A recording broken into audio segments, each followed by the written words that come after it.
देने वाले, अयोध्या में 24 लाख से ज्यादा दीपक जलाकर गिनीज बुक वर्ल्ड में अपना नाम लिखा करके एक नया इतिहास बनाने वाले, कलयुग में त्रेतायुग उतारने वाले, प्रदेश को अपने शानदार एवं कुशल नेतृत्व से अपराध मुक्त एवं भय मुक्त बनाने वाले, बुलडोजर को अंतर्राष्ट्रीय स्तर पर एक नई पहचान देने वाले, देश के सबसे लोकप्रिय माननीय मुख्यमंत्री, यशस्वी मुख्यमंत्री माननीय योगी आदित्यनाथ महाराज का अखिल भारतीय भोजपुरी समाज दिल से स्वागत अभिनंदन करता है और वंदन करता है।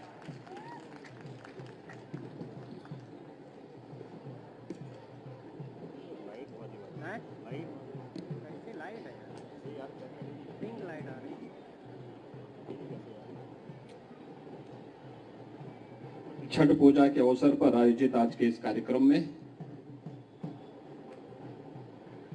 मंच पर उपस्थित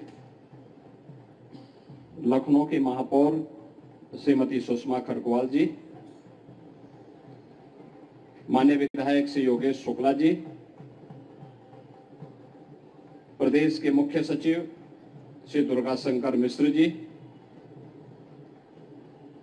भारतीय जनता पार्टी के वरिष्ठ नेत्री श्रीमती अर्पणा यादव जी, अखिल भारतीय भोजपुरी समाज के अध्यक्ष श्री प्रभुनाथ राय जी और वर्ल्ड कप क्रिकेट का फाइनल मैच के बावजूद भारी संख्या में यहां पर उपस्थित छठ पूजा कार्यक्रम में उपस्थित सभी भाइयों बहनों,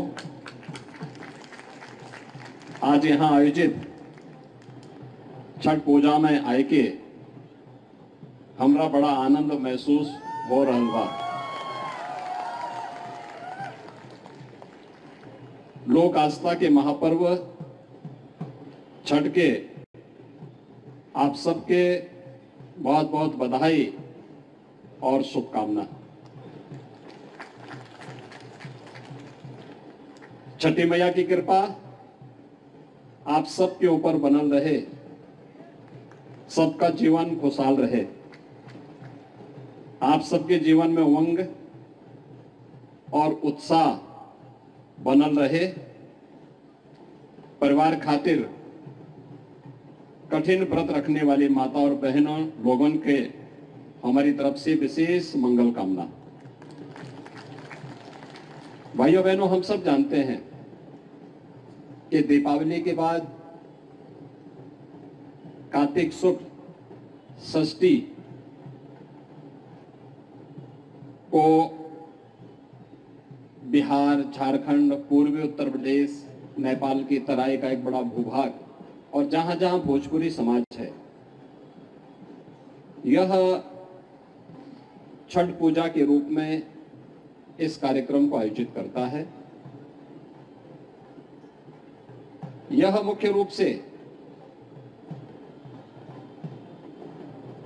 लोग इस सृष्टि के जो पिता हैं, भगवान सूर्य की उपासना का पर्व और इस उपासना के साथ छठी माई की पूजा बहुत कठिन व्रत है।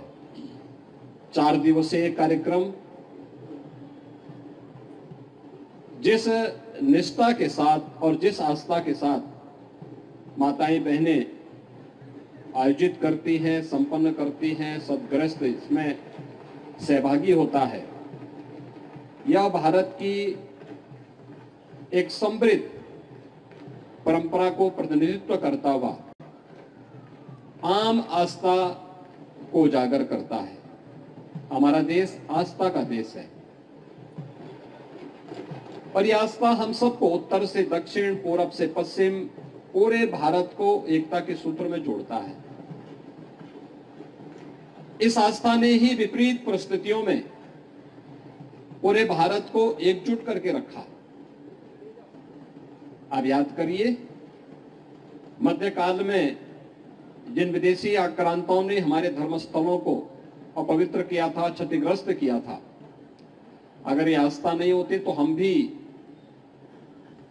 उन देशों की तरह जहां की सभ्यता और संस्कृति पूरी तरह नष्ट हो गई, वे देश अपनी परंपरा, अपनी विरासत को भूल गए, खंडर पड़े हुए हैं। उन्होंने भौतिक विकास तो किया, लेकिन अपनी मूल आत्मा को उन्होंने खो दिया है।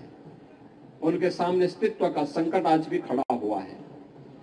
लेकिन यहां पर इस प्रकार की लोक आस्था ने, जिसको सरकार की भले ही आज सरकार व्यवस्था कुछ करवा देती हो, स्थानीय प्रशासन इसमें कुछ सहयोगी बन पाता हो, लेकिन जब प्रशासन और शासन भी सहयोग नहीं करता था तब भी सब लोग स्वतःस्फूर्त भाव के साथ इन कार्यक्रमों के साथ जुड़ करके इस लोक आस्था की परंपरा को जीवित बनाए रखे।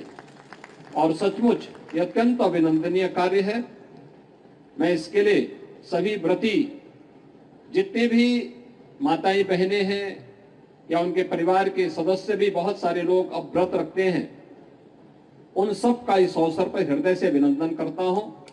और मेरा यह मानना है, ये आस्था का ही परिणाम है कि लोकतांत्रिक मूल्यों और आदर्शों के बावजूद भारत 142 करोड़ की आबादी का भारत, उत्तर से दक्षिण, पूरब से पश्चिम एकजुट है। हमारा देश पर्व और त्योहारों का देश माना जाता है। अलग अलग क्षेत्र में अलग अलग प्रकार की परंपराएं हैं और वह वहां की लोक आस्था के साथ, विशिष्ट आयोजनों के साथ आम जनमानस को अपने साथ जोड़ती है और पूरे देश को एकता के सूत्र में बांधती है। इसी लोक आस्था का परिणाम है कि 500 वर्षों तक राम जन्मभूमि के लिए आंदोलन हुआ, संघर्ष हुआ और अंततः विजयश्री प्राप्त हुई। और अब जनवरी में प्रधानमंत्री मोदी जी के कर कमलों से अयोध्या में श्री राम जन्मभूमि पर भगवान श्री राम के भव्य मंदिर के निर्माण का कार्यक्रम संपन्न होने जा रहा है। भाइयों बहनों, इस अवसर पर हम सबकी कुछ जिम्मेदारी बनती है। आपने देखा होगा, ये प्रकृति और परमात्मा दोनों के प्रति कृतज्ञता ज्ञापित करने का पर्व भी है। भगवान सूर्य को अर्घ देते हैं। अर्घ इस बात को लेके देते हैं कि सूर्य देवता के कारण ही जल की राशि हमारे पास आती है। हम सब जानते हैं कि भगवान सूर्य की गर्मी से जब वाष्प बनता है, यही वाष्प फिर बरसात बन करके इस धरती पर वापस आती है। तो हर व्यक्ति, हर व्रती अर्घ दे करके कि त्वदीयम मस्तु गोविंद तुभ्यमेव समर्पये, हम भी उसके प्रति एक समर्पण का भाव। दूध हमारे यहाँ सबसे पवित्र माना गया है, तो हम नदियों में दूध भी डालते हैं, दूध का अर्घ भी डालते हैं आज वहां पर दे करके कि हम इस अविरलता, ये जल हमारे जीवन का प्रतीक है, हम इस जल को भी शुद्ध और सुंदर बनाए रखेंगे। हमारा दायित्व बनता है। आयोजन के बाद कार्यक्रम संपन्न हो, इसके बाद आयोजकों का दायित्व बनता है वह स्वयं सेवकों की मदद से, प्रशासन की मदद से घाटों की, नदियों की स्वच्छता के कार्यक्रम के साथ भी